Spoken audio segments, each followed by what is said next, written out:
Самый большой торговый центр Северной Америки на момент постройки. И все еще самый большой по числу магазинов и бутиков. Да что там говорить, существуют даже туристические пакеты с авиаперелетом, чтобы посетить его. Туриста первым делом поведут сюда, а вид внутри стал визитной карточкой города. Этот торгово-развлекательный центр развлекает по полной. Тут вам и полноразмерный каток с искусственным льдом, работающий круглый год. И самое большое в мире озеро внутри помещений.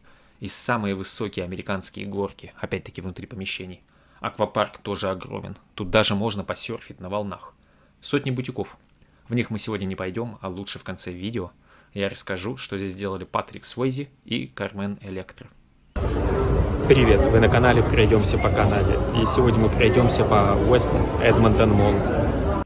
Я посетил молл в декабре. Все готовятся к Рождеству, и праздничные украшения витрины галерей чудесны. Центральным местом притяжения всех детей является Северный полюс, на котором можно залезть на колени Санта-Клауса и шепнуть ему о заветном подарке.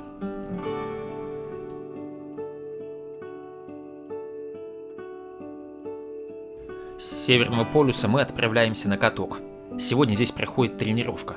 Размер коробки соответствует стандартам Национальной хоккейной лиги, и первое время каток использовался для тренировок местной хоккейной команды Edmonton Oilers. В те годы, в конце 80-х, Oilers, по-нашему нефтяник, завоевали 5 кубков Стэнли, а за команду играл Вейн Грецкий. Воистину золотые годы канадского хоккея. Сегодня, как вы видите, идет тренировка фигуристов, и Канада тут тоже на первых местах. Примечательный факт. Самые титулованные фигуристы, если считать по олимпийским медалям. Канадская пара танцоров на льду Тесса Виртю и Скотт Мойер. 5 медалей Олимпиад, из них 3 золота. Достижение было установлено в 2018 году на Олимпиаде в Пхенчхане. Ссылку на их страстное выступление я приведу в описании. Кстати, Тесса имеет отношение к этому молу.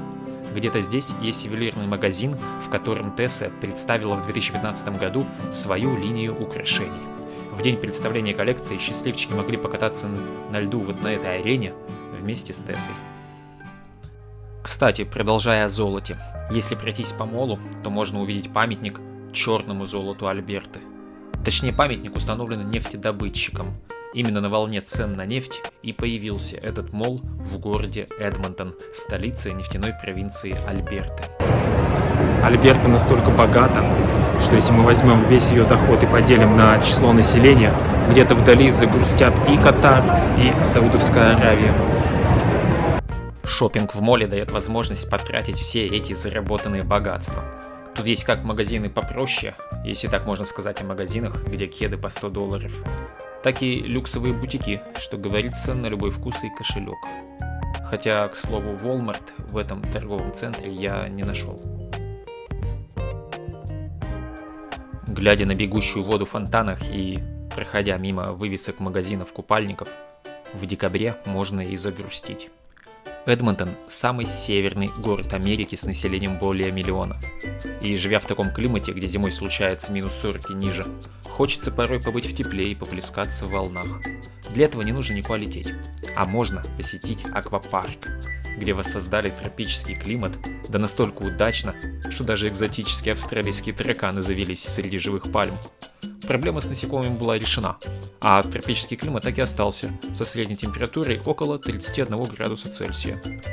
Аквапарк огромен. Через окно мы видим только бассейн, а водные горки на самом деле занимают не меньшую площадь. Глядя же на высоту и длину горок, даже становится жутковато. Посмотрите сами, выше 20 метров. Раньше было еще круче. Была доступна 30-метровая вышка для банджи-джампинга. Уникальность которой не только в том, что вышка располагалась внутри помещения, но и в наличии кучи зрителей внизу в бассейне, подбадривающих перед прыжком. Волны тоже были выше и экстремальнее, в 1,5 раза мощнее, но пришлось мощность поубавить, а то людей волна кидала так, что можно было травмироваться. Сегодня серферы катаются при половинной мощности. Внутри аквапарка есть бары и кафе, а также кабины с лежаками. Все для комфортного отдыха. Не хотите водные, есть сухопутные аттракционы, опять рекордсмены по размеру внутри помещений. Парк развлечений Galaxy настолько огромен, что только малая его часть помещается в кадр. Сейчас мы видим только часть с каруселью у входа. Всю грандиозность замысла можно оценить по масштабу карты. Вот Например, аттракцион «Рекордсмен. 3 мертвых петли». А так эти кольца выглядят в кадре. Впечатляет. Еще одним рекордсменом является искусственное озеро. Тут же снимают и большинство рекламных видов Эдмонтон-молла. Если увидите этот мост или вот эту полноразмерную копию каравеллы Санта-Мария, корабля Колумба, то сразу узнаете это место. Вест Эдмонтон Молл имеет лицензию зоопарка, и в нем даже содержали дельфинов и устраивали шоу. Сейчас дельфинов заменили на морских львов, что тоже так себе по этическим соображениям. Лучше посетить аквариум, террариум и пингвинариум, как называется место, где пингвины. Новинка среди развлечений. Трасса для картинга. Опять не обошлось без выпендрежа. Трасса не простая, а двухэтажная. Интересно, а во время гонки создается впечатление, что гоняешь по парковке? Если моторы это ваше все, то можно попытать счастье в лотерее и выиграть автомобиль. Да какой, Феррари? Можно просто купить автомобиль. Но Toyota у меня уже есть. А из суперкаров пока доступен только этот. Да и то не уверен, зная цену на Лего. По Эдмонтон Молл просто приятно побродить. В галереях и витринах попадаются очень интересные вещи.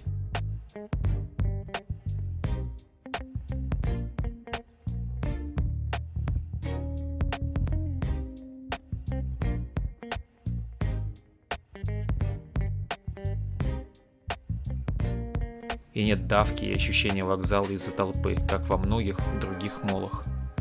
Места достаточно, чтобы покатать малышей на детском паровозе. Хоть тут обошлось без полноразмерной реплики. Зато статуя кита опять в полный рост. Можно сделать фотку в его пасти. Также можно сфотографироваться в исторических костюмах. Тут уже вы сами выбираете, кто вы, шериф или индеец. Ну а мимо этого кафе я не смог просто пройти.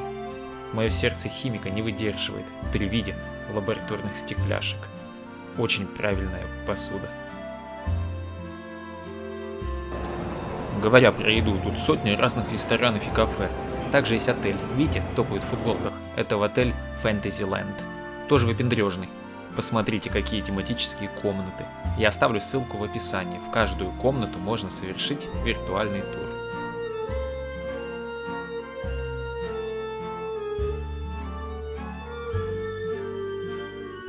После такой обзорной прогулки понимаешь, что да, можно провести все выходные, не выходя из молла. Так что туристические туры в молл не выглядят глупостью, и само путешествие оставит яркие воспоминания. Я был проездом и уже поздним вечером после работы, так что ничего посетить не успел. Но я нашел видео, где два веселых молодых человека прошлись по всем аттракционам и сняли очень качественное видео. Ссылка, конечно, в описании. Ах да, чуть не забыл. Должен же рассказать, что здесь сделали Патрик Суэйзи и Кармен Электро. Так вот, в 2006 году они снимались тут в фильме, где все действие проходило в этом самом молле. Рождественская история в духе «Один дома». Говорят, что снимали в июле, и рождественские декорации в июле весьма развлекали посетителей. Так что если у вас есть пару часов свободного времени, ищите фильм по названию «Миллион на Рождество» и узнавайте в нем места. Ну, или посмотрите трейлер по ссылке в описании.